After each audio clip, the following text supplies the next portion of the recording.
यहाँलाई हार्दिक स्वागत छ। यहाँहरू मार्फत सबै श्रोता दर्शकहरूलाई मेरो नमस्कार। आराम हुन्छ? ठिकै छु। राजसभाप्रति निर्वाचनताका र त्योभन्दा अगाडि नेपाली जनता जति धेरै लालायत र भरोसा उनीहरूमाथि गरेका थिए, अहिले त्योभन्दा बढी निराशा र आक्रोश व्यक्त गरिरहेका छन् भन्ने एका थरीले विवेचना गरिरहेका छन् भने अर्का थरीले होइन, विरोधीहरू त सधैँ विरोध गर्छन् भन्ने सन्दर्भबाट पनि त्यो विवेचना गरेको देखिन्छ। हामी सबैभन्दा पहिले रासपा र नेपाली जनता, रासपाभित्र पनि बालेन र रविको गुट, अझ भनौँ यो सरकारले के गर्नु पर्थ्यो, के गरिरहेको छ र कसरी जानुपर्छ भन्ने सन्दर्भबाट विषय प्रवेश गरौँ न।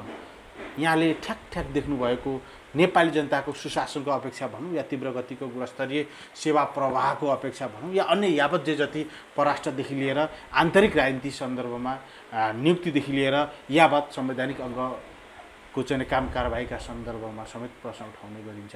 यी समग्रतालाई हेरेर सरकारको काम कारबाही अपेक्षा परिणामलाई कसरी लिनुहुन्छ, के हुनु पर्थ्यो?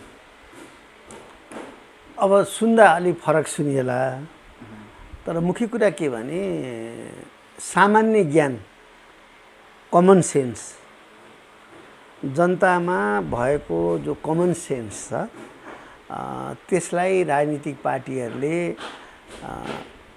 आलोचनात्मक चेतनासम्म उठाउने कोसिस गर्नुपर्छ।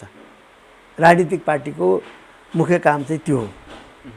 अब त्यो कमन सेन्समै शोषण गर्ने, त्यही कमन सेन्सबाटै फाइदा लिने, जस्तो जनता अन्धविश्वासमा छ भने होइन, जनता अन्धविश्वासलाई मा डुबेको छ भने अन्धविश्वासकै कुराहरू गरेर उनीहरूबाट मत प्राप्त गर्ने, उनीहरूको समर्थन प्राप्त गर्ने, उनीहरूमाथि शासन गर्ने।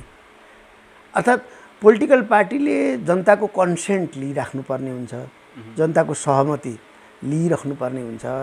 त त्यो सहमति प्राप्त गर्दाखेरि चाहिँ जनताको जुन स्तर छ, चेतनाको जो स्तर छ, त्यो स्तरलाई उठाउने कोसिस गर्ने पार्टीहरू चाहिँ प्रगतिशील पार्टीहरू हुन्। त्यो जनताको जुन कमन सेन्स छ, आम बुझाइ भन्छ नि जसलाई, यस्तो त चलेकै छ, भाग्य नै यस्तो, सबैले खोजेर कहाँ हुन्छ आदि इत्यादि।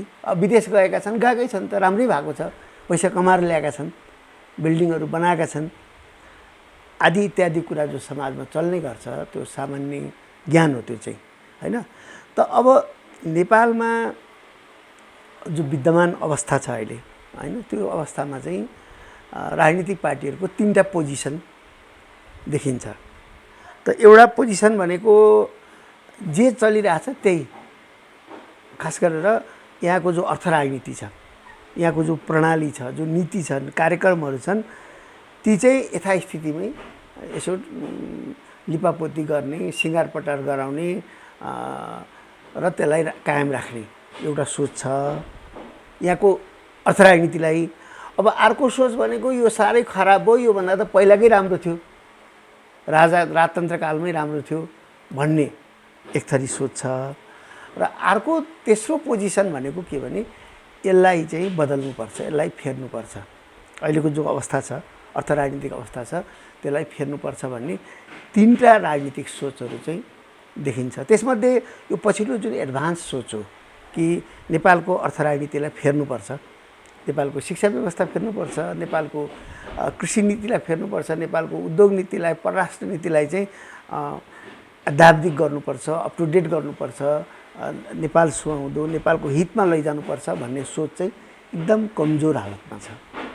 त त्यसले गर्दाखेरि अब अहिले के भइरहेको छ त भन्दा जो राजनीतिक पार्टीहरू अहिले मैदानमा छन् तिनीहरू सबै प्रायःजसो यथास्थितिवादीकै पक्षपोषकहरू छन्। चाहे त्यो नेपाली कम्युनिस्ट पार्टी प्रगतिशील होइनन्, त्यो चाहे एमाले भन्नु, चाहे त्यो चाहिँ नेपाली कङ्ग्रेस भनौँ, र यो राष्ट्रसभा भनौँ, यी सबै एउटै हुन् राजनीतिक सोचमा होइन। अब तर अनुहार प्रवृत्तिहरू फरक फरक छ। अब काम गर्ने तौर तरिकामा अलिकति भिन्नताहरू देखा पर्छ, तर मूलत हामीले हेर्ने के भने अर्थ राजनीतिलाई हो। त जस्तो अहिले बजेट आयो, नीति र कार्यक्रम आयो, त त्यो के छ त, त्यसले डिपार्चर गरेको छ त, पहिलाको समयबाट त्यो विच्छेद छ त, नयाँ छ त त्यो छैन। त्यसले शिक्षालाई त्यसरी नै हेर्छ जसरी हिजो चाहिँ 70-75 सालको अथवा 80 सालको सरकारले जसरी हेर्थ्यो शिक्षालाई, कृषिलाई जसरी हेर्थ्यो, उद्योगलाई जसरी हेर्थ्यो, त्योभन्दा फरक केही पनि छैन। अब जनताको कुरा के भने जनता चाहिँ वास्तवमा त्यो अस्तिको निर्वाचनमा उनीहरूसँग कुनै विकल्पै थिएन। अब चित्त रोज्ने कि भट रोज्ने एउटै सिक्काको क्या, सिक्का उही हो होइन, मोहर भनौँ न एउटा अथवा रुपैयाँ भनौँ। अब आजकल त त्यति प्रचलनमा पनि छैन, कहिलेकाहीँ भाटबटिनमा किन्दा ओर्दा दिन्छ।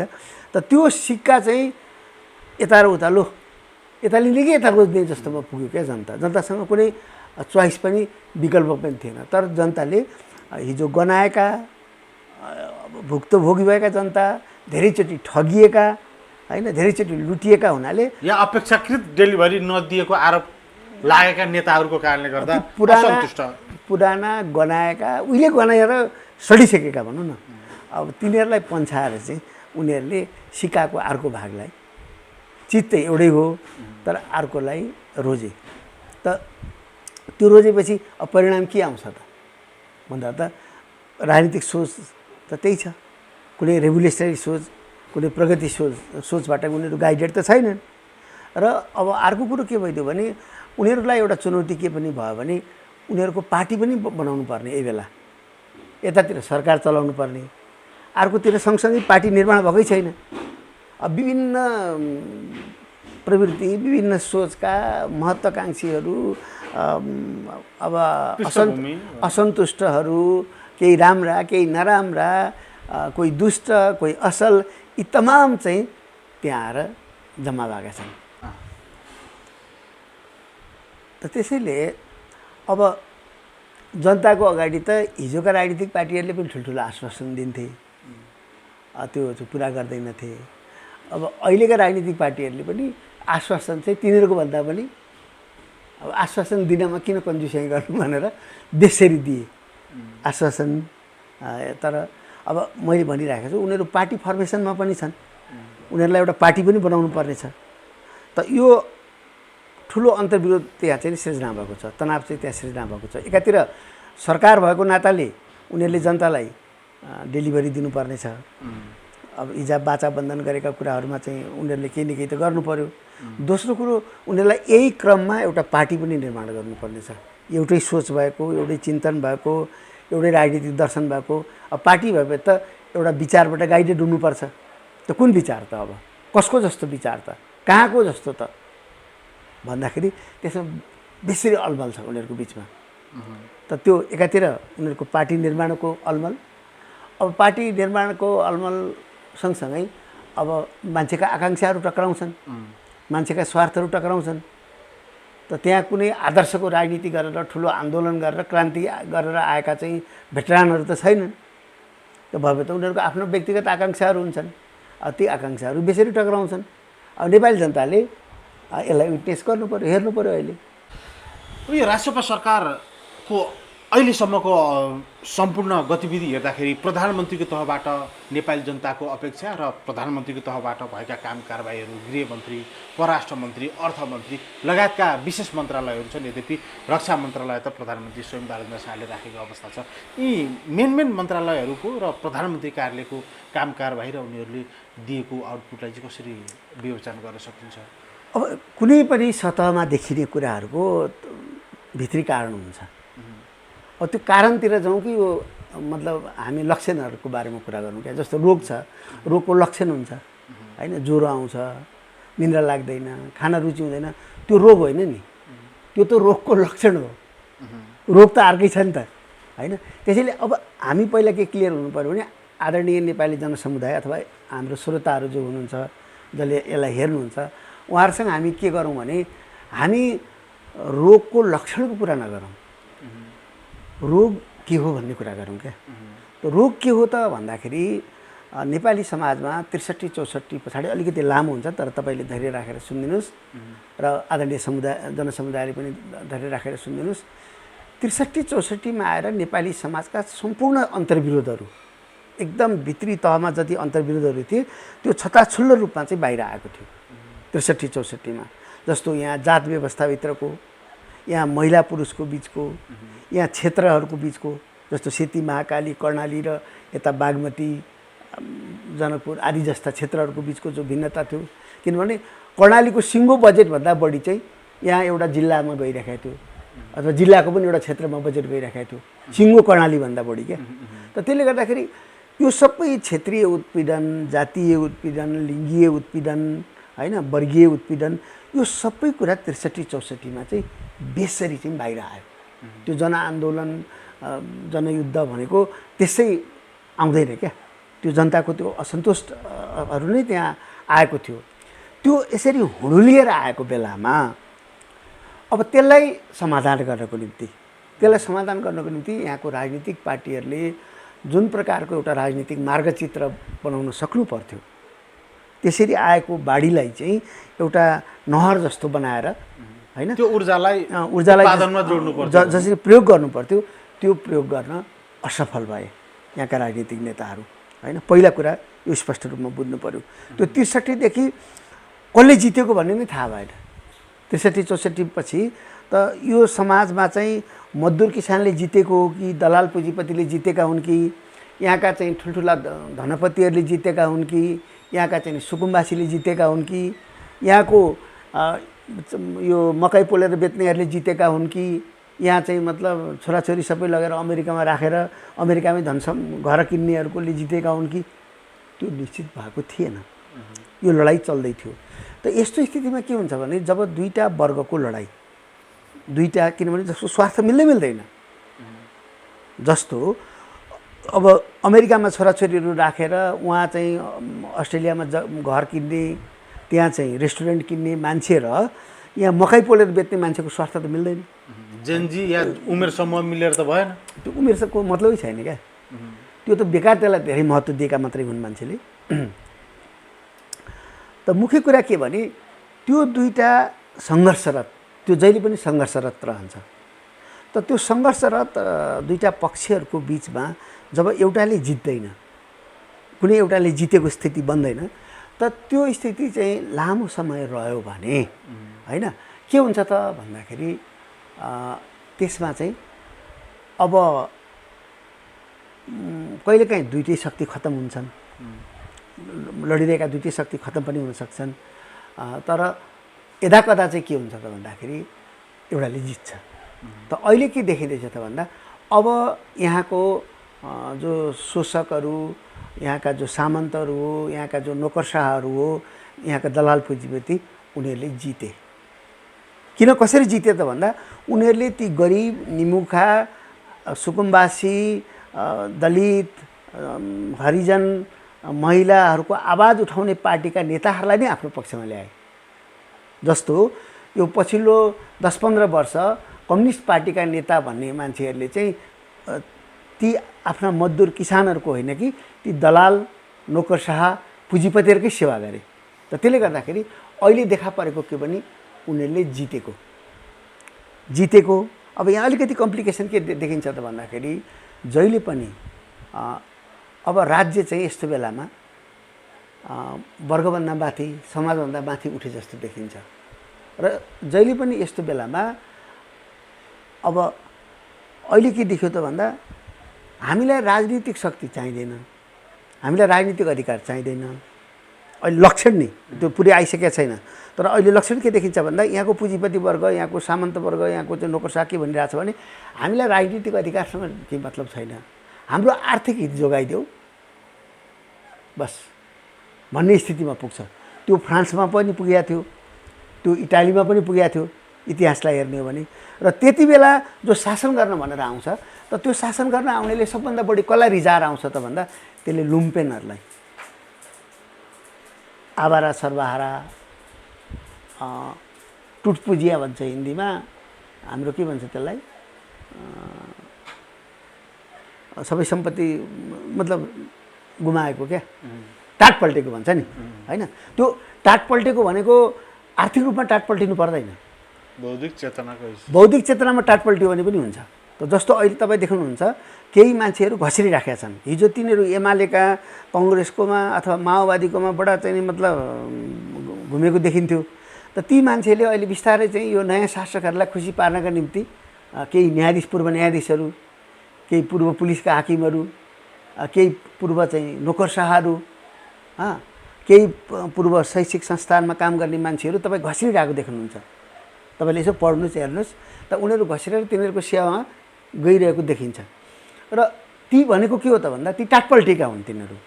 तिनीहरूलाई हामीले इन्टलेक्चुअली हेर्दाखेरि के देखिन्छ त भन्दा उनीहरू चाहिँ स्वाभिमान टाटपल्टेको, इज्जत टाटपल्टेकाहरू चाहिँ त्यसो गर्छन्। अब अहिले जरुरी पुनःस्थापित हुने अहिले सङ्घर्षमा छन्। उनीहरू त्यहाँबाट फाइदा लिन खोजिरहेछन्। यो नयाँहरूलाई पनि बिगार्ने क्या। हिजो अरूलाई सिद्ध्याइदिए। अब जुन हाम्रा पुराना नेताहरू थिए तिनीहरू कहाँ गएर चाहिँ पुरै उनीहरूको दरबारिया बनेर उनीहरूको कोठरीमा बसेर उनीहरूलाई सल्लाह दिएर उनीहरूको अगाडि चाहिँ हात यसरी मोलेर त्यसलाई सिद्ध्याइदिए। अब यिनलाई सिद्ध्याउन लागेको छ। त्यस्तालाई के भन्छ त भन्दा त्यो चाहिँ एउटा टाट पल्टेका मान्छेहरू। तिनीहरूको मकसद के हो त, लक्ष्य के? आफ्नो स्वार्थपूर्ति गर्ने, आफ्नो स्वार्थपूर्ति गर्ने, आफ्नो नियुक्ति खाने, आफ्ना छोराछोरीहरूलाई केही गराइदिने, त यस्तोमा लागेका छन्। र यहाँले अघि भन्नुभयो नि पुँजीपति अझ भनौँ नोकर शाहहरू चाहिँ हामीलाई राजनीतिक अधिकार चाहिएन, हाम्रो सम्पत्तिको सुरक्षाको ग्यारेन्टी दे भन्ने तहमा आइपुगे भन्नु। यो चाहिँ किन आइपुग्छन्? यो परिस्थिति कसरी भन्छ? यो किनभने उनीहरूले हिजो जुन घोडामा बाजी लगाएका थिए घोडा ढले। हिजो त कोही अब मतलब नामै लिएर भन्नु त्यति प्रिय होइन, तर कोही ओलीका बडा नजिकका थिए, कोही चाहिँ देउबाका नजिकका थिए, कोही प्रचण्डका नजिकका थिए। त ती घोडा त काम लागेन अहिले। त्यो घोडालाई त्यो जनताले पछाडिदियो। त पछाडिदिइसकेपछि अब त्यो अन्त पनि त्यस्तै भएको थियो क्या। संसारको इतिहासमा हामी कहाँ देख्छौँ भन्दाखेरि त पुँजीपति वर्गले अब त्यो गल्ती कहाँबाट सुरु हुन्छ त भन्दा पहिला चाहिँ नेपालको राजनीतिका निकै भरोसा गरिएका, निकै जान्ने सुन्ने भन्ने मान्छेले चाहिँ सम्पूर्ण राजनीति चाहिँ यो संसदबाटै सञ्चालित हुन्छ, संसदमा बोलेपछि पुग्छ होइन, संसदमा डिस्कस गरेपछि पुग्छ भन्ने जस्तो गरी चाहिँ राजनीतिलाई बुझ्यो। राजनीति जहिले पनि सडकमा हुन्छ। राजनीतिको मूल लडाइँ चाहिँ सडकमा हुन्छ। त अहिलेका जुन अब रासोपा छ, रासोपाले पनि त्यो भ्रममा नबस्दा हुन्छ कि संसदमा हाम्रो बहुमत छ, यहाँ जितेपछि त जितिहाल्यो नि, हुँदैन। त्यस्तो जितेको त हिजो नेपाल कम्युनिस्ट पार्टीले पनि त जितेको थियो संसदमा त, तर सडकमा ऊ लड्न सकेन क्या। काङ्ग्रेस र एमालेको त दुई तिहाई लगभग थियो तर हिजो माओवादी र एमाले मिलाएर पनि त दुई तिहाई जस्तै थियो होइन। त त्यसले लडाइँको फैसला हुन्छ। जस्तो हामीले अरू देशहरूमा प्रगतिशील जहाँ आन्दोलनहरू चलिरहेको छ त्यहाँ कस्तो देखिन्छ भन्दाखेरि खास गरी ल्याटिन अमेरिकाकै कतिपय देशमा सरकारमा छ, एउटा प्रगतिशील पार्टी सरकारमा पुगेको छ, तर लगातार उता सडकमा पनि भइरहेछ क्या आन्दोलन। त त्यो सडकको आन्दोलनले चाहिँ त्यो सरकारलाई प्रगतिशील नीतिहरू चाहिँ लागू गर्न, प्रगतिशील नीतिहरू निर्माण गर्न चाहिँ मद्दत गर्छ क्या। पथ भ्रष्ट नहुनको लागि दबाब पनि दिन्छ। जस्तो भन्नुहोस् न, एउटा प्रगतिशील पार्टीको मान्छे चाहिँ शिक्षा मन्त्री छ अथवा प्रधानमन्त्री बनेको छ, त त्यो बेलामा चाहिँ विद्यार्थीहरूले आन्दोलन गर्छन् कि नेपालको शिक्षा व्यवस्थालाई, शिक्षा प्रणालीलाई चाहिँ फेर यसलाई चाहिँ बडा जीवन उपयोगी बनाऊ भन्ने लडाइँ गरिदियो भने त्यसले मद्दत हुन्छ त्यसलाई होइन। तर त्यस्तो प्रगतिशील विचार नहुनेहरूले के भन्छन् त भन्दा सडकमा नआऊ, सडकमा केही नगर, सबै कुराको फैसला हामी यहाँ संसदबाटै गर्छौँ भने। त हाम्रै कतिपय नेताहरू पनि संसदमा लामो लामो भाषण गरेर, लामो लामो चाहिँ शिक्षा दिएर, प्रवचन दिएर चाहिँ यो देशको कायापलट हुन्छ भन्नेमा लाग्यो क्या। अब उनीहरूको नाम किन लिउँ म, जसलाई ज्ञानी भनेर चिनिन्थ्यो, जसलाई बुझेको भनेर चिनिन्थ्यो, त ती मान्छेहरूले पनि त्यो सङ्घर्ष छोडे क्या। त्यो सडकको त्यो जुझारु सङ्घर्षलाई छोडे।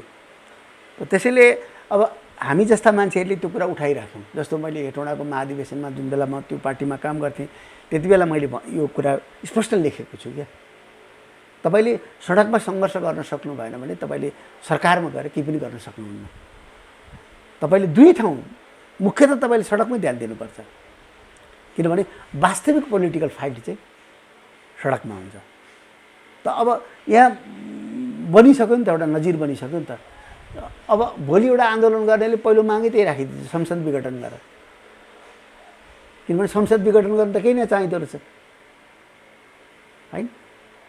एउटा ठुलो आन्दोलन भयो भने यहाँको जुन सेक्युरिटीका जुन एपार्टसहरू छन् तिनीहरूको पनि हालत देखिहाल्यो होइन। यहाँको सुरक्षा संयन्त्रहरू कति चाहिँ गतिशील, कति स्मार्ट, कति सम्हाल्न सक्ने छन् भन्ने पनि देखियो। त यो स्थितिमा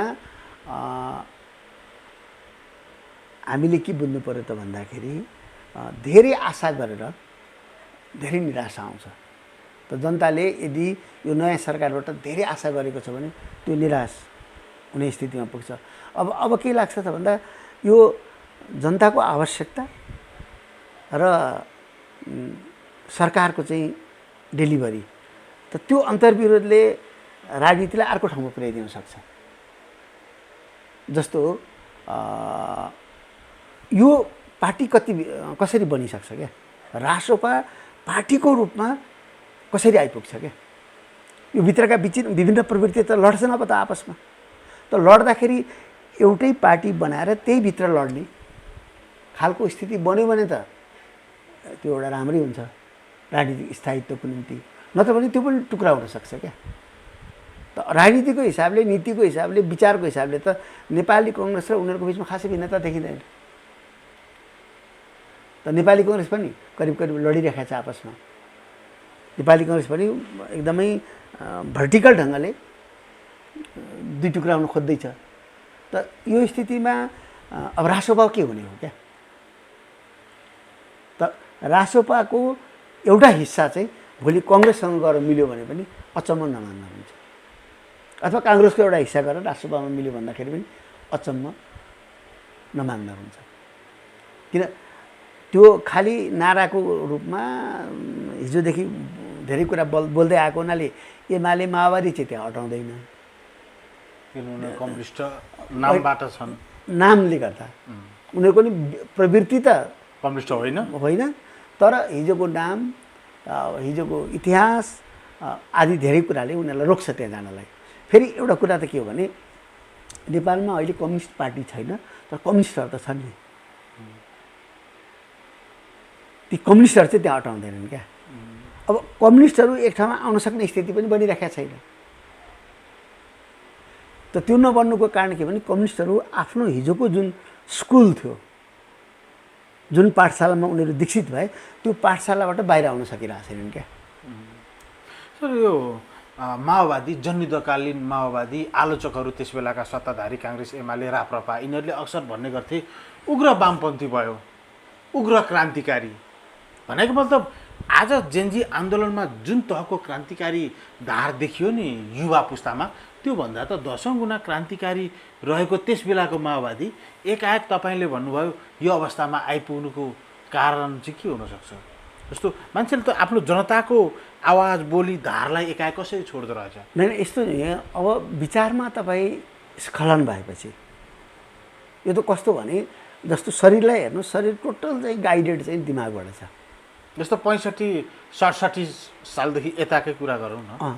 त दिमागमा एउटा असर पऱ्यो भने मान्छे बोल्न नसक्ने हुन्छ क्या। दिमागको एउटा खास ठाउँमा सानो चोट लाग्यो भने मान्छेको वाक्शक्ति खत्तम हुन्छ।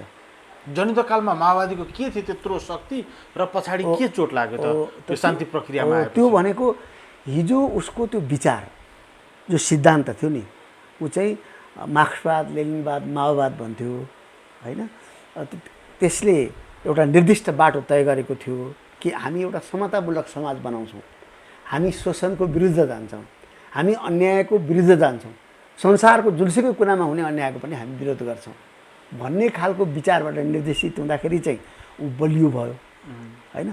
अब ऊ सानो सङ्ख्याले सब सिद्ध्याइदियो, देशै हल्लाइदियो भन्नुहोस् न। सानो सङ्ख्याले अब जस्तो हिजो माओवादीको फाइटिङ फोर्स भनेको 8-10 हजार थियो होला।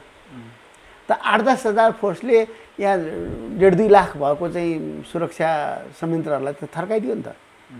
झन्डै 80% भागमा उसको शासन चल्थ्यो होइन युद्धकालमा।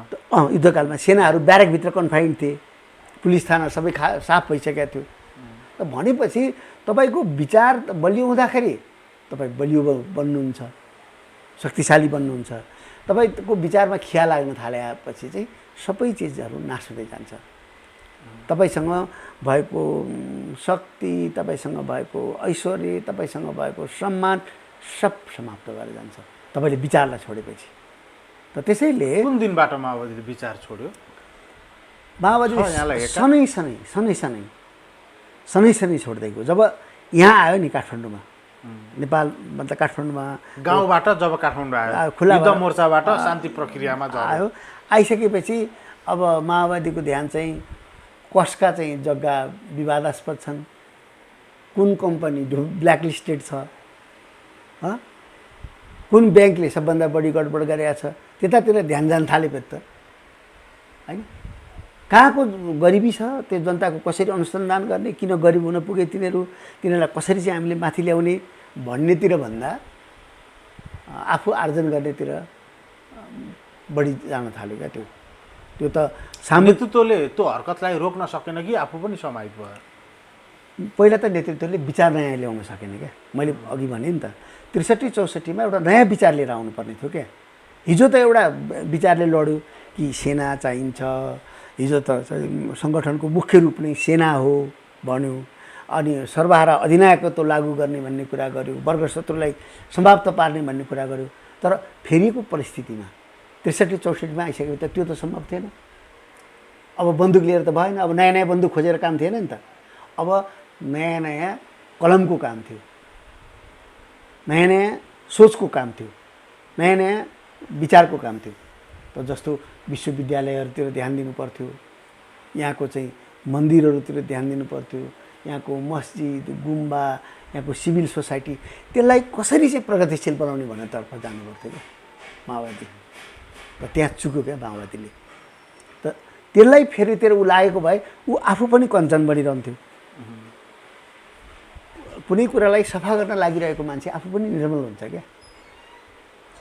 कसैलाई निर्मलीकरण गर्न लागेको मान्छे नि, तर ऊ त्यो लडाइँबाट त्यो विचार ल्याउनै सकेन। विचार ल्याउन नसकिसकेपछि जब विचारमा स्खलन हुन्छ, जब विचार चाहिँ मन्द हुन्छ, भुत्ते हुन्छ, त त्यति बेला आचरण पनि बाँचिरहन सक्दैन क्या।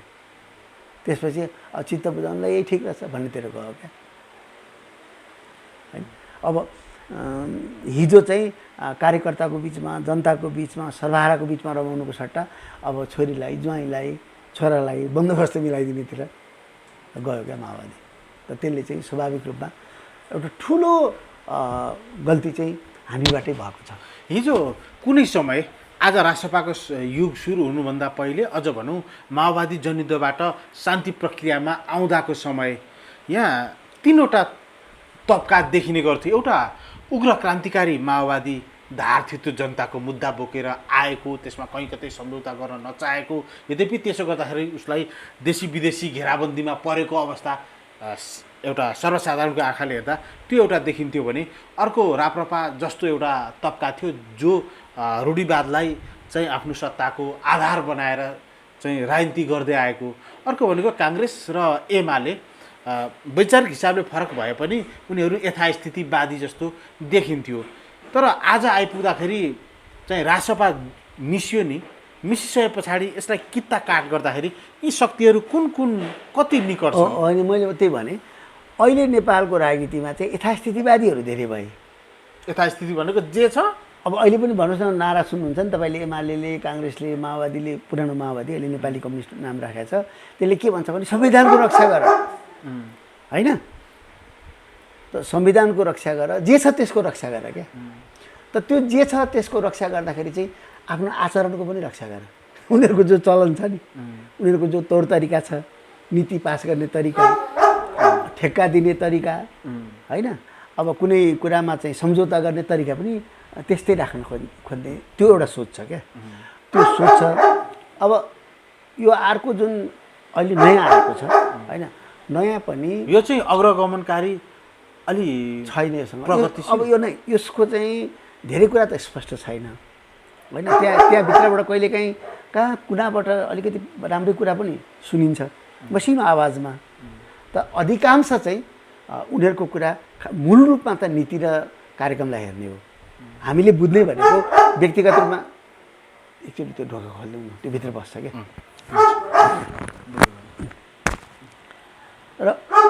हामीले व्यक्तिगत रूपमा व्यक्तिको कस्ता छन्, कति पढे लेखेका छन्, कस्तो संस्कारका छन्, यो तमाम चिजलाई हेर्ने कुरा भएन।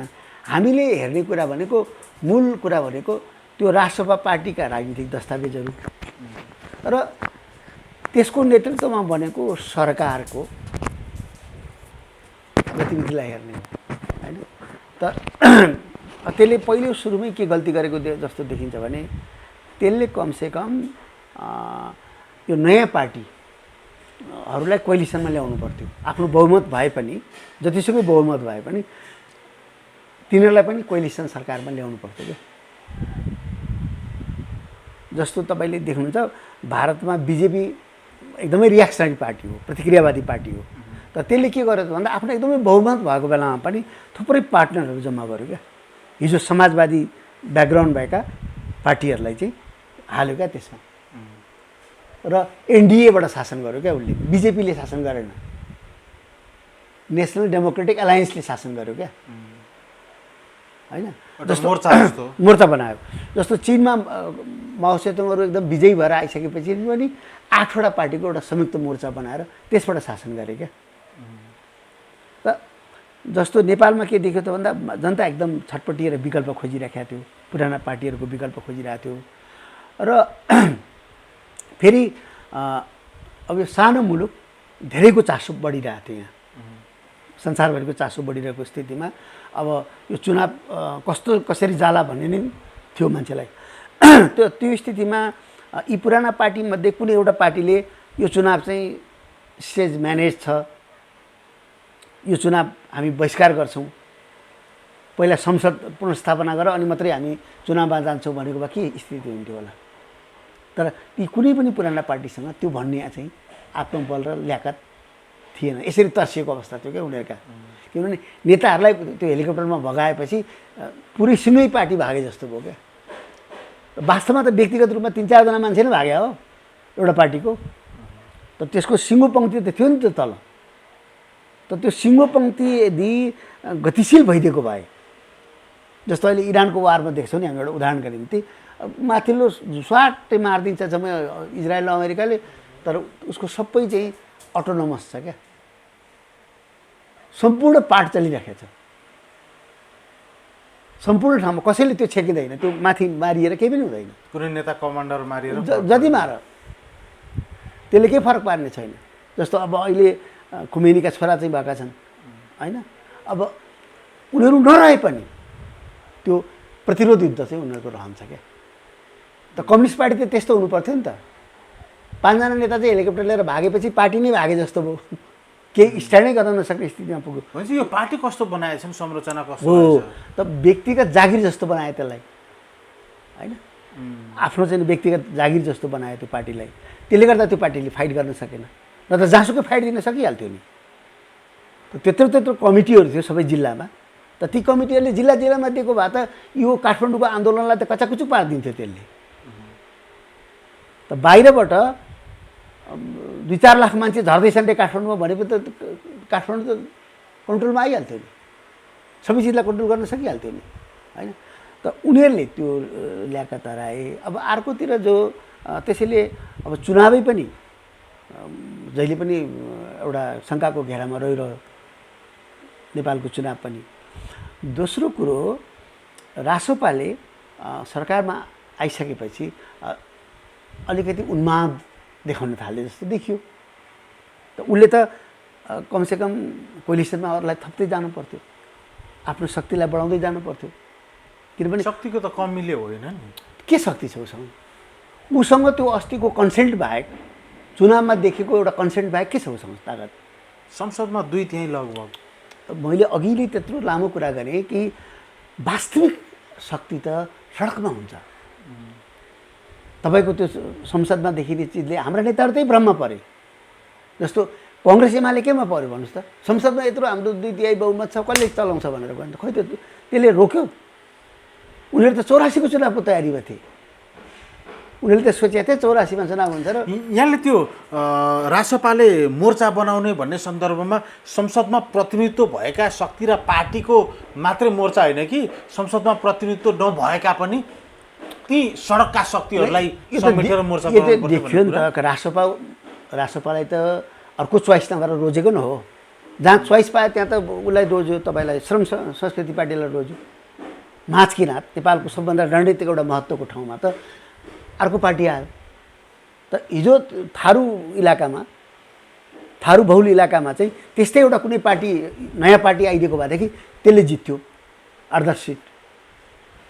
त विकल्प खोजिरहेको थियो नि त जनता त रासपालाई चाहिँ एकदमै रोजेर मन पराएर गरेको होइन, विकल्पको अर्को नभएर रोजेका हुन् भन्ने कुरा रासपाका मान्छेहरूले बुझ्नुपर्छ। रासपाका नेताहरूको दिमागमा जानुपर्छ त्यो कुरा होइन। र अहिले उनीहरूले चाहिँ कन्सोलिडेट गर्नु पऱ्यो नि त आफ्नो पावरलाई।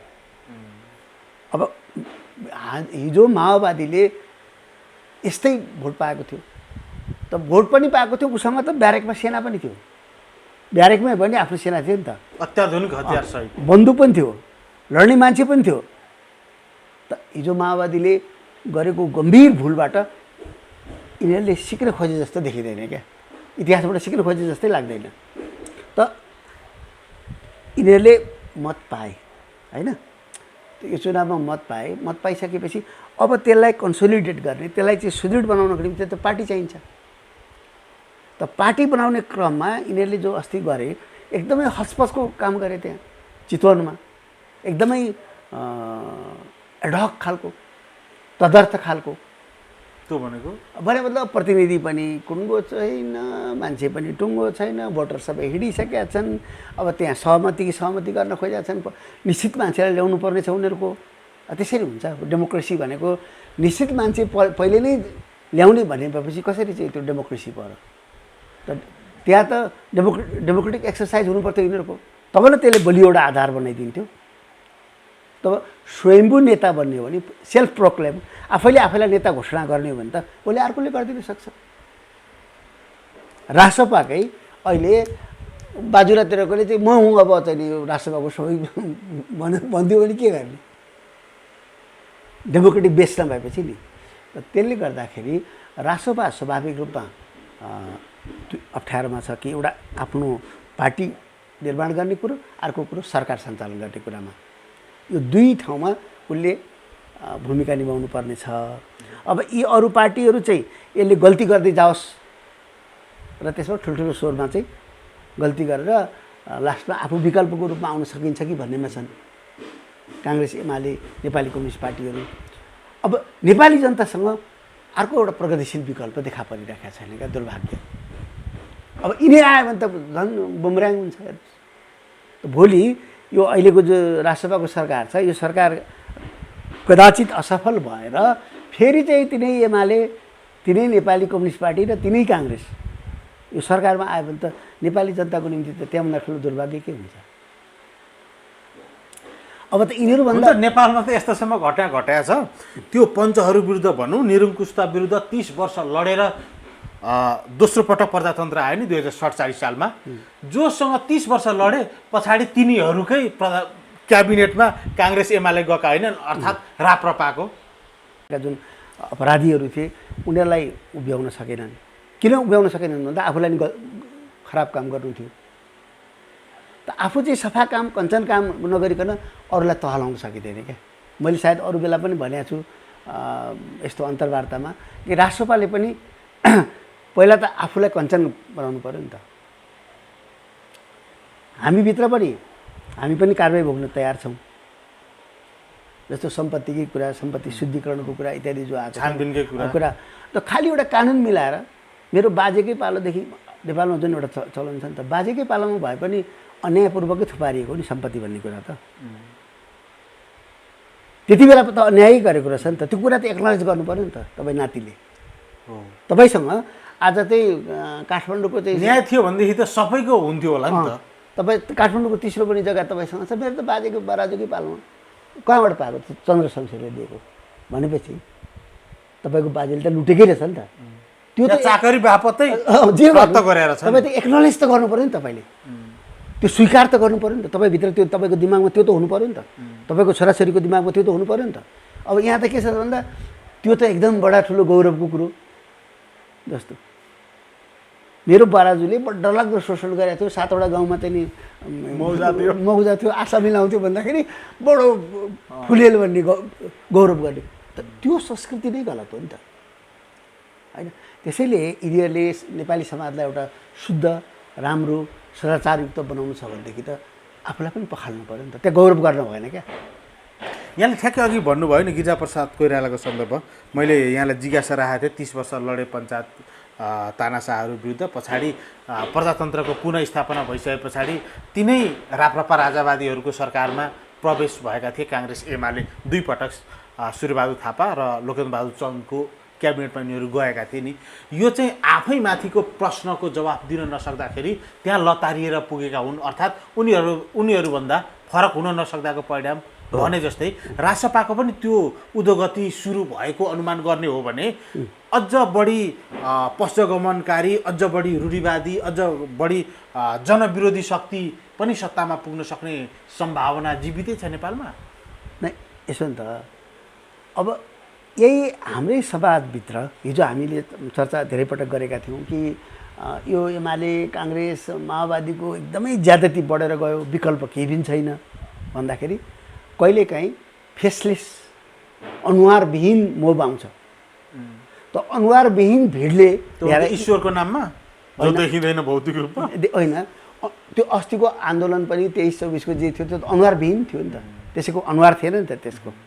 अनि त्यो आएको मोबलाई चाहिँ अलिअलि क्यास गर्न खोजे यिनीहरू जो भएका मान्छेहरूले, रकमीहरूले केही रकम परिचालन गर्लान् होइन, आफ्नो शक्तिको त्यहाँ जोडिन खोजे, त्यहाँ आफूलाई कनेक्ट गराए। जस्तो बालेन्द्रले कनेक्ट गराए, अर्कोले गराए, अहिलेको जस्तै रासपाले यसको अपनत्व लियो, त्यसै गरी अर्को रासपाले लियो नि त।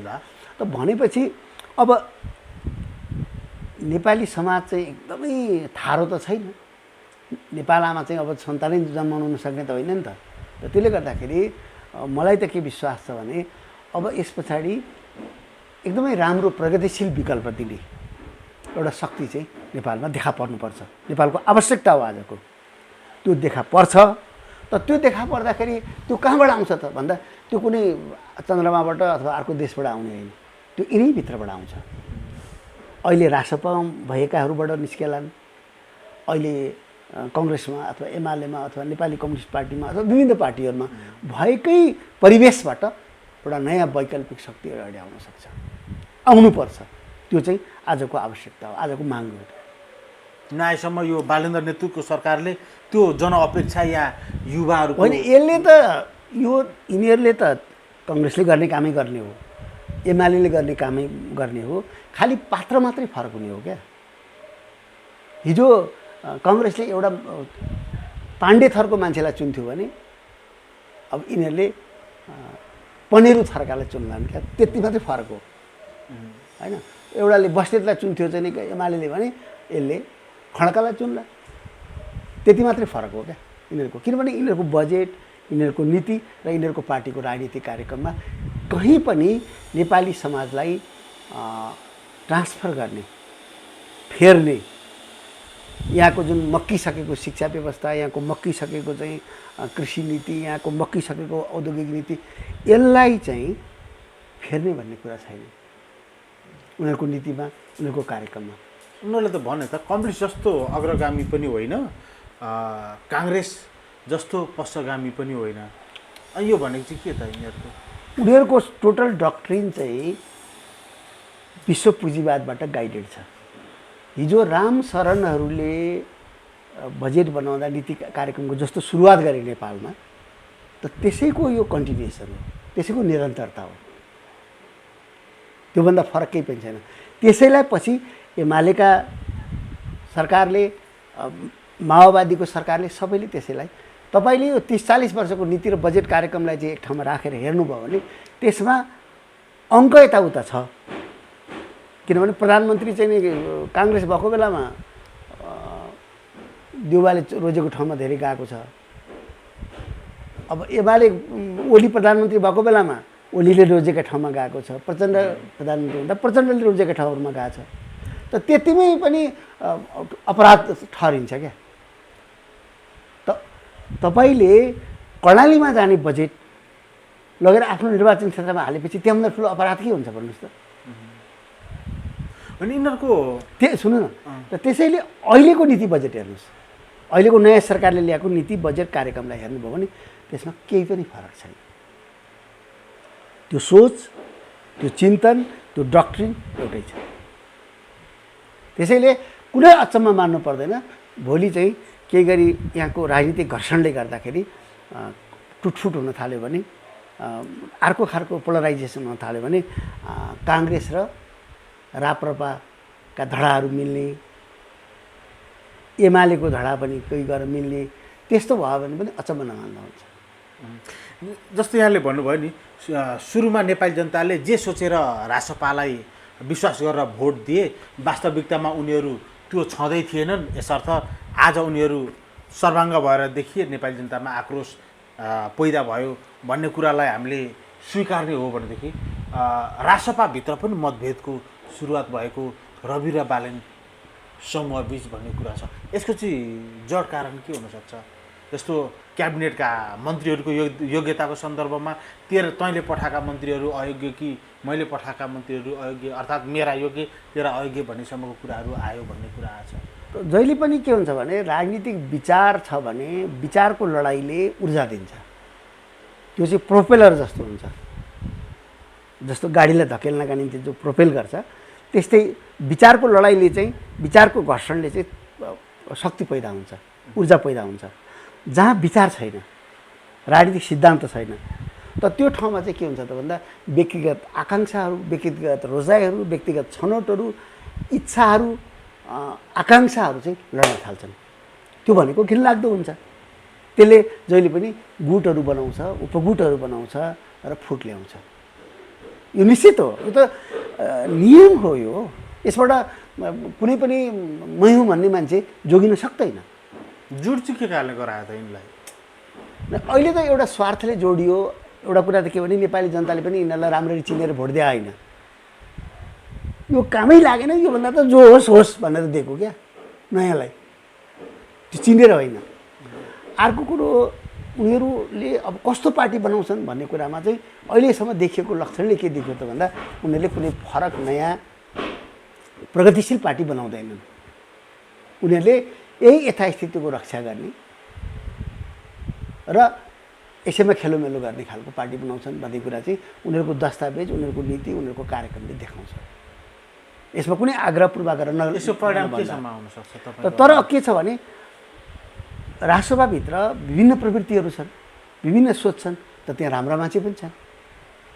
त ती मान्छेहरूले कोसिस गरून् कि राष्ट्रपालाई चाहिँ एउटा प्रगतिशील राष्ट्रपा बनाउनको निम्ति कोसिस गरून्। हाम्रो कामना त्यही रहन्छ।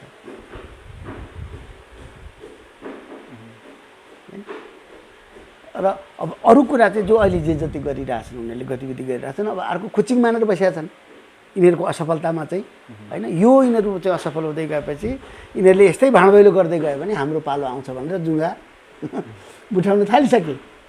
अब यो चाहिँ दुःखको कुरा हो क्या। ती चाहिँ आउनु हुँदैन थियो कि विकल्पमा।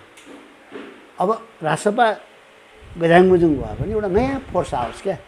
ती मान्छे फोर्स भनेको कुनै अन्तबाट आउने होइन, त्यही राष्ट्रसभाभित्रका मान्छे, कङ्ग्रेसभित्रका मान्छे, एमालेभित्रकाहरूले एउटा सफा कञ्चन विचारधारा आधारित स्मार्ट पार्टी बनाउन् क्या, राजनीतिक शक्ति बनाउन्, र त्यसले नेपाललाई अगुवाई गरोस् क्या। त्यसको नाम चाहिँ यो कुनै परम्परागत नाम राखिराख्नु जरुरी पनि छैन क्या। जस्ट पार्टी भनेर भन्दा नि हुन्छ, न्यायको नाममा, सत्यको नाममा, जेको नाममा नाम राख्दा नि हुन्छ। राम्रो काम गरिदियो भने नेपाल कल्याण परिषदले गरिदियो भने भइहाल्यो त, होइन। नाम त्यही राखेर त केही छैन नि। किनभने बास्ना आउनु पऱ्यो। गुलाबलाई तपाईँ जे भन्नुहोस्, कुरा त बास्नाको हो नि त। त्यसैले राजनीतिक पार्टी चाहिँ जन्मिनुपर्छ यहाँ, होइन। जन्मिनुपर्छ, त्यो आवश्यकता हो र त्यो यस्तैबाट जन्मिन्छ फेरि। अब एउटा सन्दर्भमा स्वाभाविक रूपमा क्रान्तिकारी कम्युनिस्टहरू हुन्छन् भनिन्छ र देखिन्छ पनि संसारको उदाहरण। तर परिणाममा रासपा केही हदसम्म क्रान्तिकारी भनेर नेपाली जनताले मान्नुपर्ने, पत्याउनु पर्ने त्यो होइन, परिस्थिति सिर्जना भयो। नाम शान्ति बाहिनी राखेर हतियार उठाउने पार्टीहरू पनि छन् संसारमा, बुझ्नुभयो त? नाम शान्ति बाहिनी, तर हिंसा गर्ने यस्तो पनि छन्। त रासपाले नै राम्रो प्रगतिशील काम गरिदियो भने कम्युनिस्ट पार्टी भनिराख्नु पर्दैन। त कतिपय देशमा जस्तो भनौँ पहिला चिलेमा पपुलर फ्रन्ट भन्ने थियो, त पपुलर फ्रन्टले चाहिँ कम्युनिस्ट काम गरिरहेको थियो। त समतामूलक काम, शोषण विरोधी काम, अन्याय विरोधी काम कुनै पनि पार्टीले गरिदियो भने त त्यो त राम्रो भइहाल्यो नि। त्यसैले अब रासपा चाहिँ परीक्षामा छ, मतलब भनौँ न कठिन परीक्षामा छ। अब अहिले नै हामीले उनीहरूले गल्ती गरून् र हाम्रो पालो आउँछ भन्ने सोच राख्नु हुँदैन, होइन?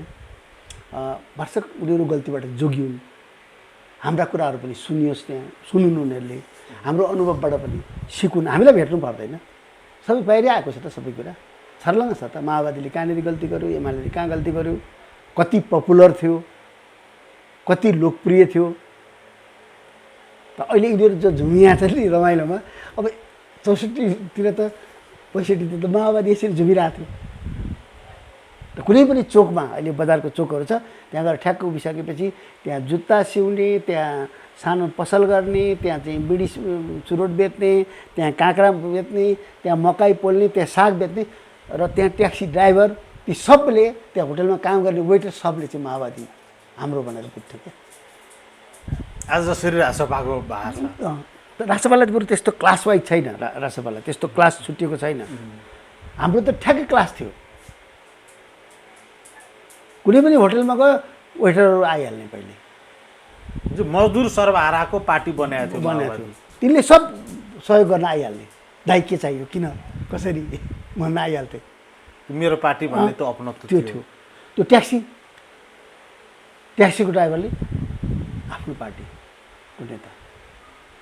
त्यो मजदुर, त्यो सर्वहारा, त्यो उपेक्षित जनसमुदाय समेत, त्यो वर्गको नायकहरू समेत कसरी रासपामा लामबद्ध भयो होला नि त? फ्रस्ट्रेट भयो नि त।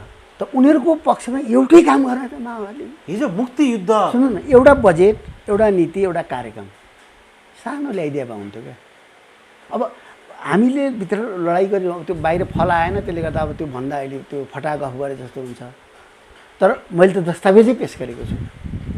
पछि नेकपा हुँदाखेरि पनि यी दुवै नेतालाई, ओली प्रचण्डलाई, सबलाई दुइटैलाई मैले भनेको थिएँ, किनभने त्यति त हैसियत थियो मेरो उनीहरूसँग बसेर गफ गर्ने। तर यो खाली विचारहरू के सिद्धान्त भन्ने उनीहरूले चाहिँ मेरो पछाडि चाहिँ त्यो खालको स्थिति। त्यस बेला सुनची सुन्ने, अब सुन्नै पऱ्यो नि त, होइन? किनभने त्यो त स्वाभिमानपूर्वक, मैले त जहिले पनि स्वाभिमानपूर्वक डिल गरेँ। चाकडी गरेर केही नचाहिँदो कुरा मागे भए पो उनीहरूसँग चाहिँ दब्नु पर्थ्यो, होइन? मेरो आवाज त जहिले पनि माथि नै रह्यो, चर्कै रह्यो।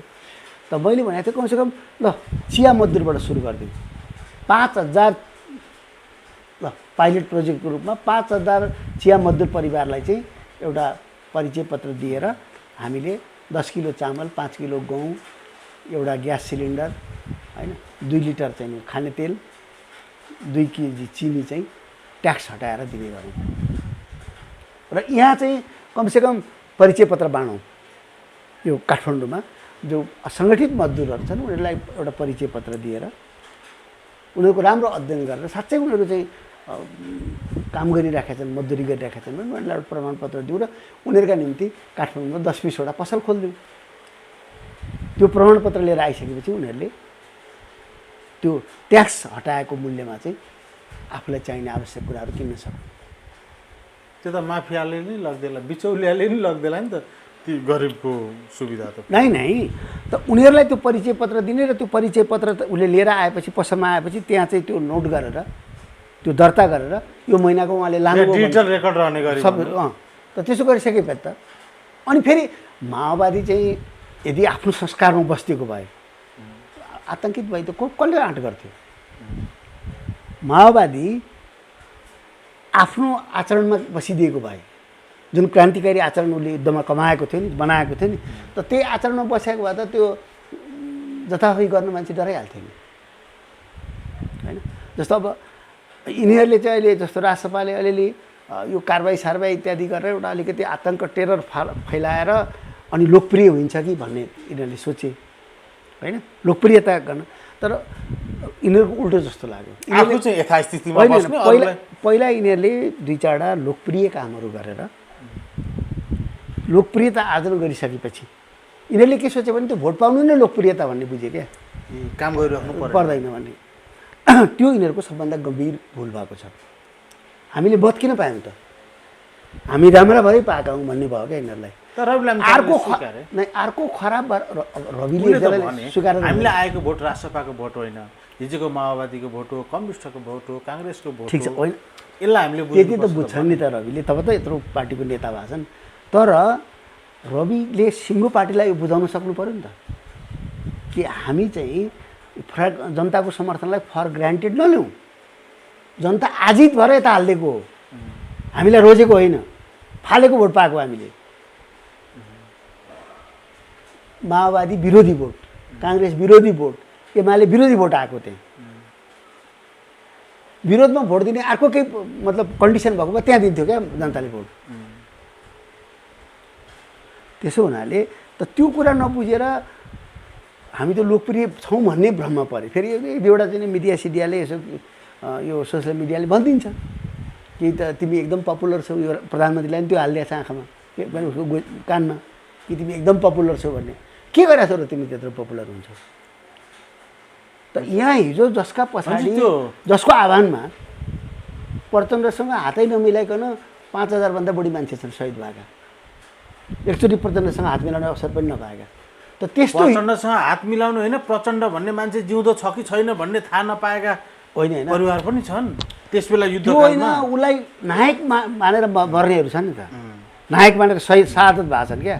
त त्यो मान्छे त तल झऱ्यो भने, त्यो मान्छेको त्यो गति भयो आज भने, त तिमीले चाहिँ के चाहिँ आर्जन गरिरहेको छौ र तिमीले चाहिँ पपुलर भइरहेको छौ? तिमीले त 4 दिनमा सकिन्छ, यो त खुलिन्छ। त त्यसैले यिनीहरूले पहिला पपुलर काम गरेर अनि चाहिँ घुसाबेसी गर्न थाले भए हुन्थ्यो। अब पहिले चाहिँ घुसामुसा गर्न थाले यिनीहरू,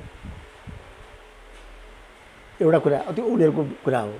त उनीहरूलाई के लाग्यो होला भने यी 2-4वटा मान्छेहरूलाई चाहिँ कारवाही गरेर हामीले चाहिँ यसो थानासानामा पठाइदिइसकेपछि पपुलर हुन्छ भन्ने भ्रममा पऱ्यो क्या उनीहरू। त त्यसले चाहिँ के गर्यो भन्दा उनीहरूका समर्थक त थिँदै थिए, उनीहरूका जो एकदम विरोधी थिए नि, यो यिनीहरूलाई चाहिँ खत्तम गर्नु, कारवाही गर्नुपर्छ भन्ने जो थियो नि, त्यसको पनि त्यो आवेग खत्तम हो क्या। अब रिस परितको थुनियो, 4 दिनमा निस्क्यो, कारवाही गर्ने आधार रहन्छ। फ्यास फुस भयो, ऊ आफै गिल्टी फिल गर्न थाल्यो। जो आक्रोश बोकेर हिँडिरहेको थियो नि जो जनता, केही रहेनछ त, केही गल्ती नै गरेर रहेनछ भन्ने ठाउँमा पुग्यो क्या। त त्यसले गर्दाखेरि यो चाहिँ एडहकिजम, हतारमा केही गर्ने र पछुताउने जस्तो भइरहेको छ। यिनीहरूले पपुलर काम चाहिँ के गर्न सक्ने हैसियतमा यिनीहरूको यस्तो जनतालाई विश्वासमा लिने कामैबाट? यिनीहरूले कामबाट त यहाँको मजदुर सुकुम्बासी जो थियो नि यहाँको, अब यिनीहरूले मिडल क्लासलाई आफ्नो टार्गेट बनाए, मध्यम वर्गलाई खुसी पारेपछि हुन्छ भन्ने भ्रममा छन् यिनीहरू अहिले पनि होइन। त त्यो मिडल क्लास आफै कोही क्लास होइन क्या, त्यो त माथिल्लो पुँजीपति वर्ग र तल्लो गरिब वर्गको बिचमा खेल्ने वर्ग हो। त्यो त दलाल हो, त्यो दलाल नभन्नु, त्यो मिडल क्लास भनेको के हो त भन्दा यताउता गर्छ। त्यो यो तल्लो शक्तिशाली भएर आएको बेलामा त्यता ढल्किन्छ, लुट्न पायो भने धनी हुन्छ, पाएन भने तल झर्छ। त्यो पनि हो होइन, तल्लो शक्तिशाली क्रान्तिकारी भएर आएको बेलामा त्यतातिर ढल्किन्छ। अब त्यो कमजोर भएर यो माथिल्लो चाहिँ हाबी भए बेलामा यता माथितिर ढल्किन्छ क्या।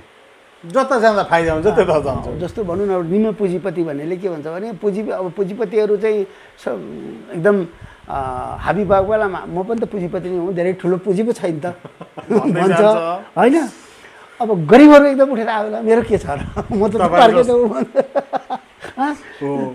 त्यस्तो खालको। तपाईँहरूले 1 छाक खानु होला, मैले बढीमा 2 छाक खान्छु, त्यस्तो क्लास क्या। त त्यसले गर्दा यिनीहरूले चाहिँ त्यो मिडल क्लासलाई हो, मिडल क्लासको सपोर्ट चाहिन्छ यो इलेक्सन फिलेक्सन इत्यादिमा। तर राजनीतिक रूपमा टिकिराख्नका निम्ति चाहिँ त्यो क्लासले काम गर्दैन। त्यो त जता पनि घसेर जता पनि लाग्न सक्छ। यिनीहरू टार्गेट चाहिँ किन भयो त? मिडिलै क्लासलाई जस्तो विपन्न सभा र गरिबको पक्षमा जाँदाखेरि त अझ बढी यिनीहरू आएको पृष्ठभूमि नै त्यही भयो। यिनीहरूका जो बाटाटाटा छन् नि 8-10 जना 10-20 जना जो बाटाटाटा सुनिन्छन् त यिनीहरूले रोज्न पनि त्यसैलाई रोजे र यिनीहरूको पार्टीमा तिनै मान्छे आए जसको खाने पिउने बस्ने सबै छ क्या। यिनीहरू त मिडिलभन्दा पनि उच्च सम्रान्त त कुलिन जस्तो देखियो त। त्यो कुलिन चाहिँ केही होलान्।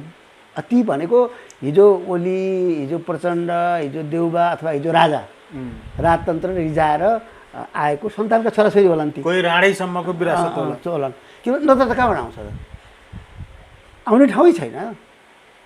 जस्तो व्यक्तिगत रूपमा मेरो कुरा गर्नुहुन्छ त मेरो बाजे बराजुहरू राणाको चाकरी गर्थे।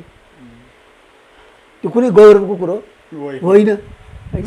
त त्यो राणाको चाकरी गरे बापत त्यहाँ गाउँमा चाहिँ ठुला भए, लेफ्टन क्याप्टेन बडा हाकिम भए होइन। तर यो त हामीले स्वीकार गर्नु पऱ्यो कि यो कुनै गौरव गर्न लायक कुरो होइन होइन। हामीले त्यसलाई एक्नोलेज गर्नु पऱ्यो। हामीले यत्रो राज्यबाट यो समाजबाट धेरै फाइदा ल्याए हुनाले हामीले चाहिँ जनताको लागि धेरै गर्नुपर्छ भन्ने पो सोच्नु पऱ्यो त होइन। जस्तो अहिले त्यो राष्ट्रसभाको कुनै नेता एउटा करोडपति फ्यामिलीबाट आएको छ भने उसले के बुझ्नु पऱ्यो भने म त प्रिभिलेज हुँ, मैले जुन अवसरहरू पाएँ त्यो त यहाँको आम नेपालीले पाएन। त ती जसले पाएका छैनन् तिनीहरूको निम्ति पनि मैले काम गरिदिनुपर्छ भन्ने चाहिँ उनीहरूको उसमा हुनु पऱ्यो होइन। उनीहरूको दिमागमा त्यो सोच हुनु पऱ्यो नि त। अब यिनी त डम्म देखिन्छन् बुढा होइन। त त्यसले गर्दाखेरि अब यो के भयो त? एउटा गरिब विपन्न निमुखा त्यो सर्वहारा वर्गको नागरिक पनि त्यो कुलिन यहाँले भने जस्तै वीरता पाएर हिजो शासकको चाकरी गरे बापत मेरो त पुर्खौली सम्पत्ति भनेर चाहिँ नि दम्ब प्रस्तुत गर्नेहरूलाई नै आइडल मान्ने अवस्था चाहिँ किन आयो त? केही दिन रहने हो त्यो चाहिँ किन त? त्यो विचार चाहिँ कसरी? त्यो आदर्श माने होइन क्या। यो कम्युनिस्टले धोका दिएको हुनाले, आफ्नो पार्टीले, आफ्ना नेताहरूले, आफूले विश्वास गरेका मान्छेले धोका दिएको हुनाले त्यो स्थिति भएको क्या। डेस्परेट भएर गरेका निर्णय क्या। प्रेमीको वियोगमा आत्महत्या गरे जस्तो अथवा भनौँ न अब कहिलेकाहीँ हुन्छ नि त छोरी छोरा बिहा गर्ने तयार हुन्छ, लास्टमा दिएन केटी भनेपछि त्यही डेटमा बिहा चाहिँ गर्नु पर्यो। अब सेकी झार्नलाई क्या त्यस्तो खालको क्या।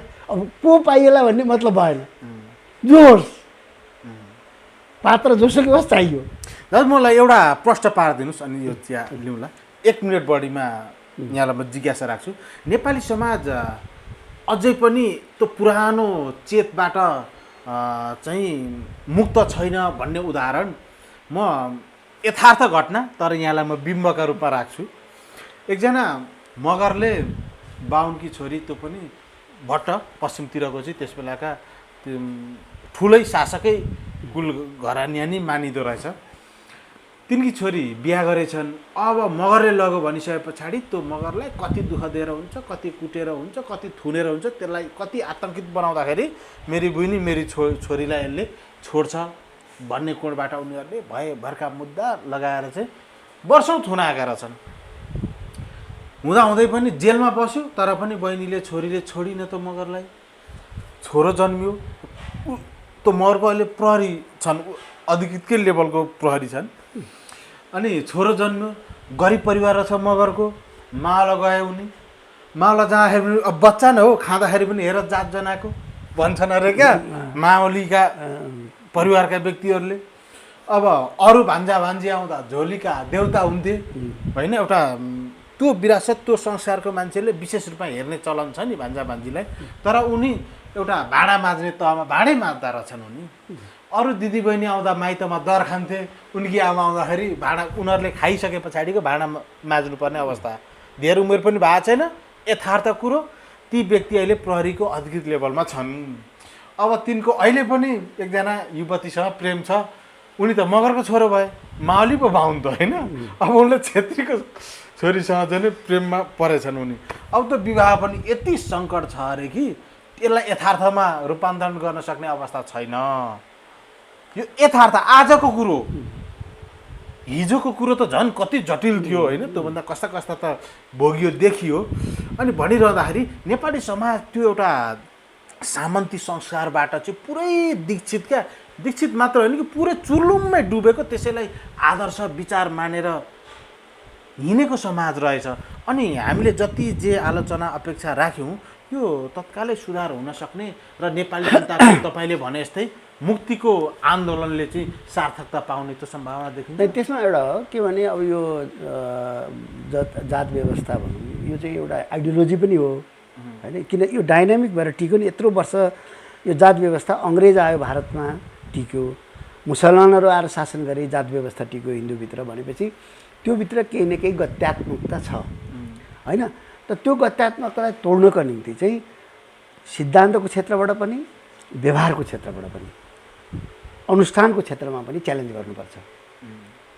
अनुष्ठानमा पनि धर्मका जे जे आधारहरू छन् नि त त्यो ठाउँमा चाहिँ चुनौती दिन सक्नुपर्छ। त्यो खुकुरी देखाएर यो गरेर होइन कि ज्ञानद्वारा, विचारद्वारा, विज्ञानद्वारा, विवेकद्वारा चाहिँ त्यसलाई प्रतिस्थापन गर्नुपर्छ क्या। त्यो प्रतिस्थापन गर्ने प्रयास चाहिँ अहिले भएको छैन। सिद्धाइहालौँ ल। अब जाँदा जाँदै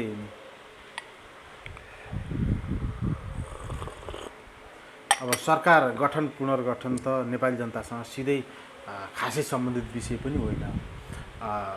अबको 2 वर्ष पछाडि को राष्ट्रपति होला, रामचन्द्र पौडेल पछाडि भन्ने कुरा पनि नेपाली जनतासँग प्रत्यक्ष जोडिएको विषय होइन। यो त उही सत्ता भागभण्डाको सन्दर्भ मात्रै रह्यो। हामी अन्तिममा के चाहिँ भन्न सक्छौँ, जस्तो यहाँले भन्नुभयो नि गठबन्धन पनि बनाएर सरकार निर्माण गर्ने प्रचलन छ भनेर तपाईँले चीनको उदाहरण दिनुभयो, भारतकै पनि उदाहरण दिनुभयो।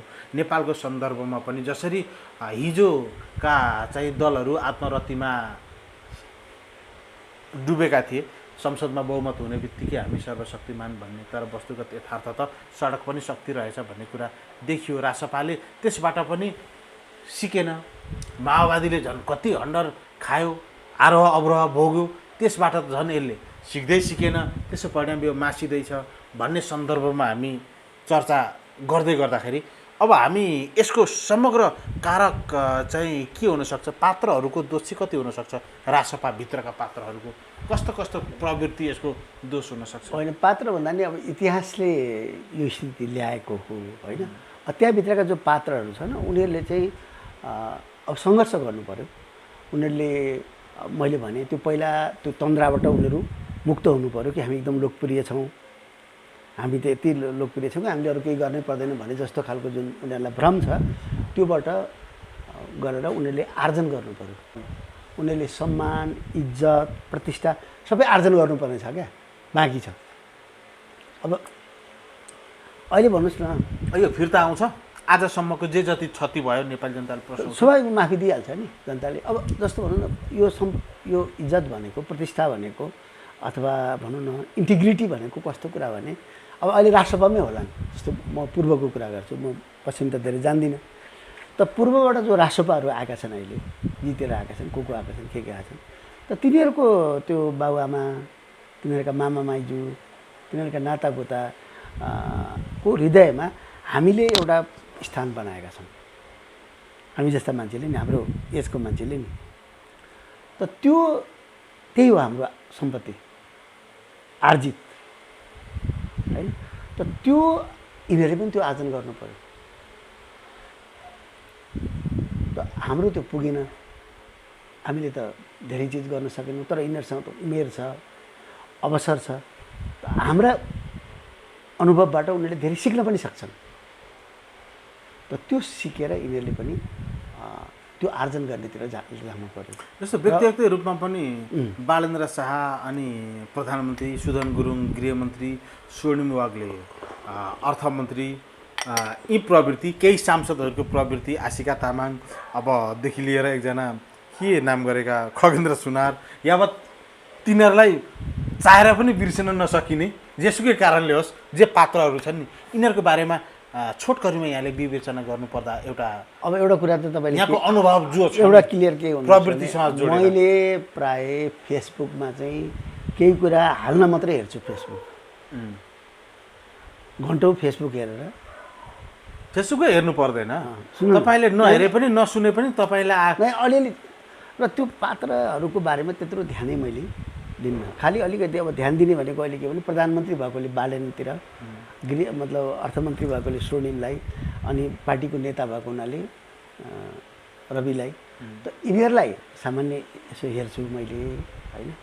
नत्र भने म चाहिँ मेरो आफ्नो मान्यताअनुसार एउटा नयाँ विकल्पसहितको राजनीतिक शक्ति यहाँ बनोस् भन्ने कामनाका साथ अध्ययन गर्छु, छलफल गर्छु, हेर्छु होइन।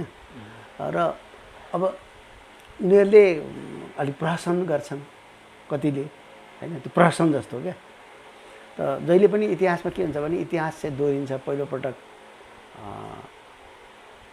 ट्रेजेडीको रूपमा, दोस्रो पटक प्रहसनको रूपमा भन्ने एउटा हिगेलको प्रसिद्ध भनाइ छ क्या इतिहासमा।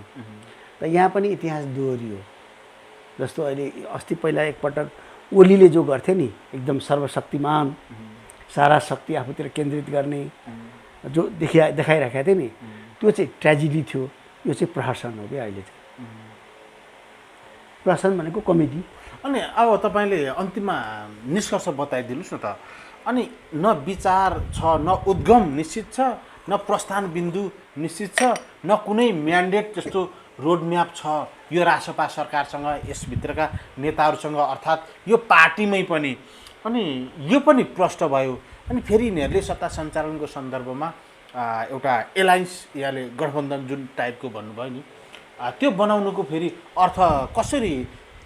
त्यहाँ त विभिन्न विचारबाट, राजनीतिबाट खारिएका, विचारबाट खारिएका, व्यवहार अनुभवबाट खारिएकाहरू पनि जालान्। अनि त्यो एकता, त्यो गठबन्धन कायम हुनसक्छ त? नै, त्यो यिनीहरूले पहिले सुरुमै गठबन्धन गरेको भए यिनीहरू आफूभित्र एकत्रित हुनु चाहिँ यिनीहरूलाई मद्दत हुन्थ्यो। त्यसले एउटा कुरा, जनताको विभिन्न सेक्सनको समर्थन पनि अलिक बढ्थ्यो। दोस्रो कुरो, आफूभित्र एकीकृत हुनलाई पनि, एकताबद्ध हुनका निम्ति पनि त्यो कोलिसनले यिनीहरूलाई मद्दत गर्थ्यो। अब नत्र त इतिहासले त हुने त त्यही हो। अब कुनै बेला तपाईँ अचम्म नमान्नुहोस्, 2 वर्षभित्रमा यहाँ फेरि कोलिसन सरकार बन्न सक्छ। अर्को चुनाव नभइकन यही परिणाम अन्तर्गत, यही अन्तर्गत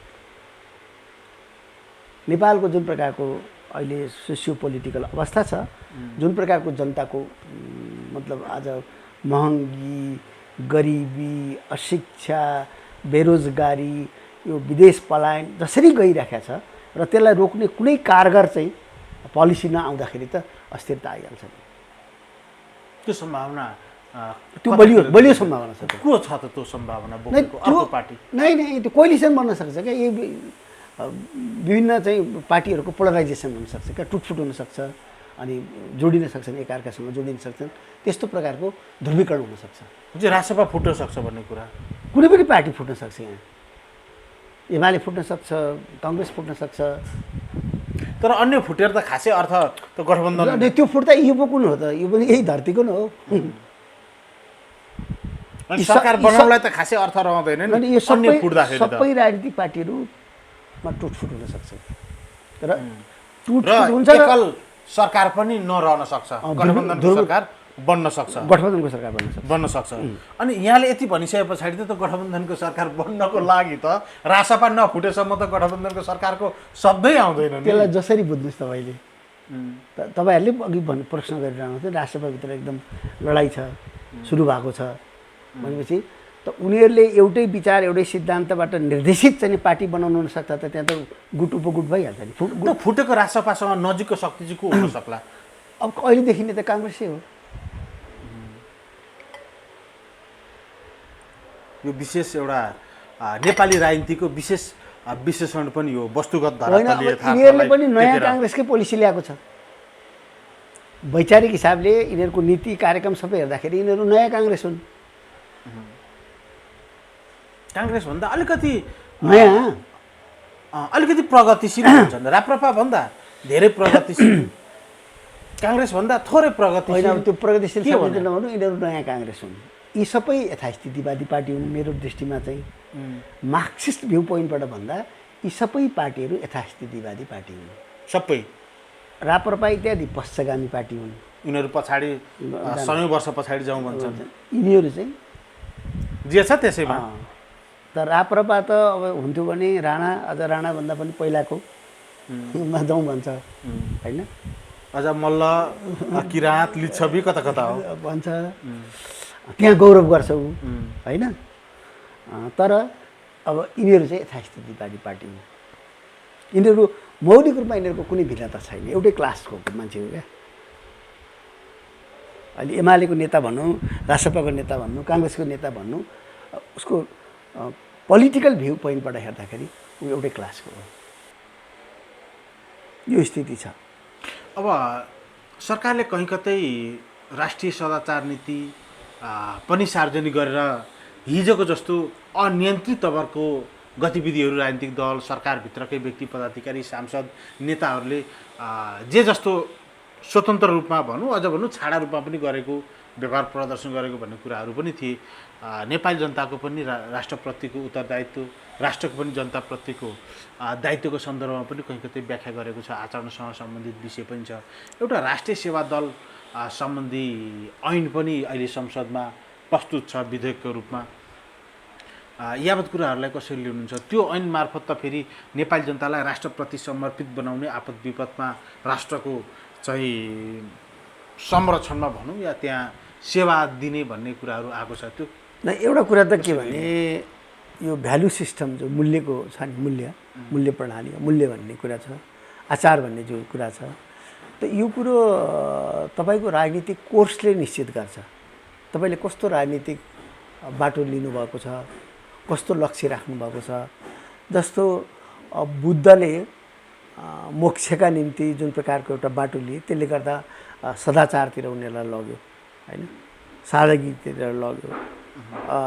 अथवा भारतमै पनि हामीले हेर्छौँ, त्यसबाट नेपाल काफी प्रभावित छ।